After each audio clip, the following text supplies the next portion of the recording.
Welcome back. So OK Fixer, this is going to be part 3 of the oil leak problem we have in the 67.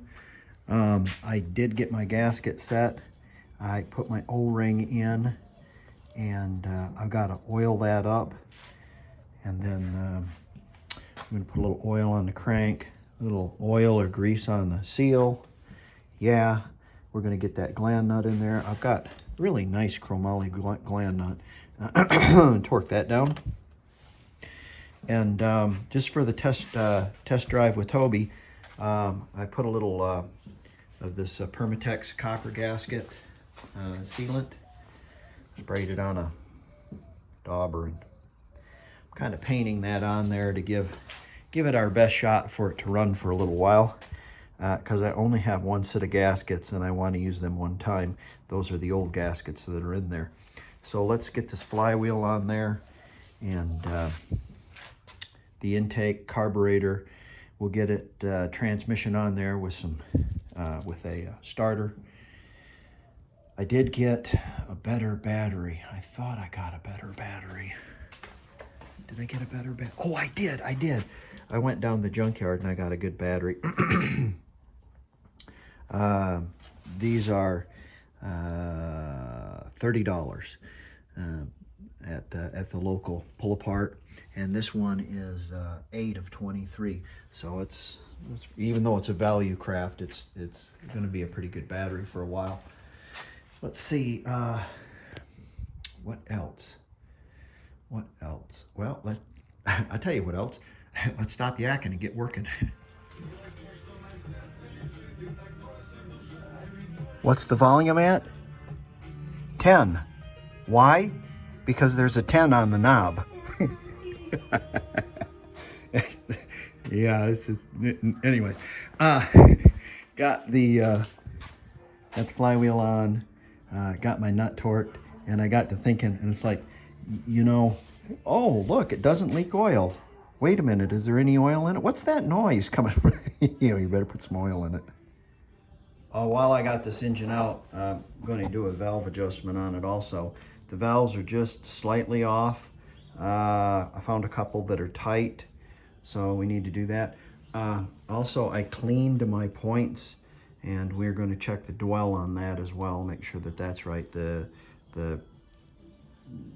feeler gauges say it's right on the money, but I did clean them. They had a little bit of corrosion on them, 5 years. So, and you get a chance to take your engine apart if you don't have things, what's the word, enamel plated or baked enamel done to things, to your tin work. It's a good time to paint. So I've been busy painting also, and gave my generator a little what for also. We're going to scrape that paint off that generator right on that ground. And what we'll do, I need to look at the wiring loom in this. If I just missed it, if there's a ground wire, I'm going to go up the wiring loom a little bit and see if there's a ground wire. If it just broke off, I need to add to it. And if there's not one there, I can't remember. What we'll do is we'll put a ground wire, just a dedicated ground wire, and we'll run it from this bolt on a one of those little connectors, and we'll just run it up the side onto the wiring harness, and then it'll go across to the generator. So the generator has a dedicated ground. I think the reason why Volkswagen did that is because it sat in the saddle, and they weren't for sure that if this corroded a little bit, which they often do, if it would get a good ground. So let's continue with our valve adjustment, and then what's next? We'll have to put our intake on. Oh, I have to time this, put our intake on, and I think we should be ready to start it and see if it leaks. All right, let's have a look here. Negative on the coil, got the positive, got our vacuum, that's plugged in. Put fuel in the tank, oil.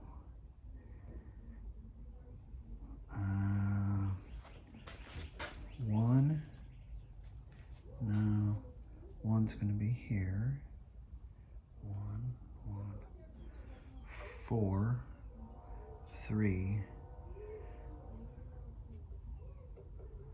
2. Got our choke set. Give it a squirt.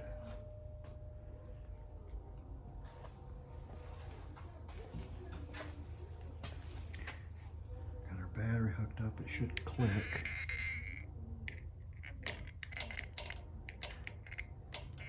Yeah, that works. Button. Who's got the button?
Choke sticky.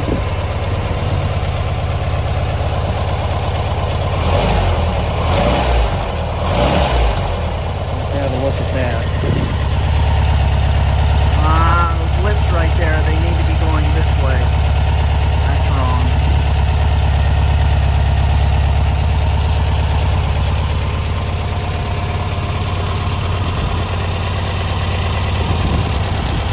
I don't see any leaks.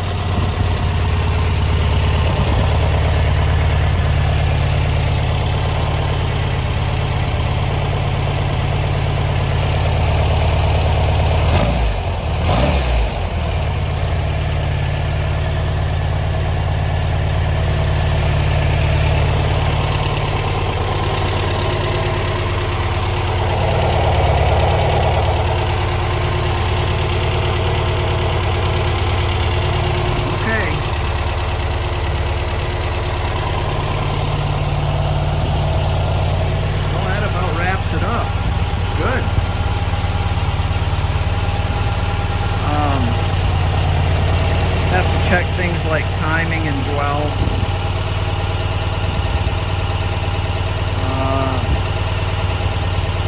Try to get it in the car and warm it up. I'm gonna let that run for a little bit and see if we don't get any oil leaking.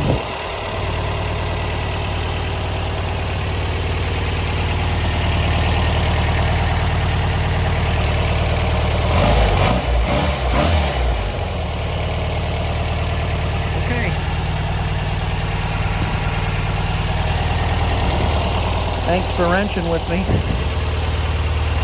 and get this back in the car and go for a ride. See you on the next one. I think this is a success.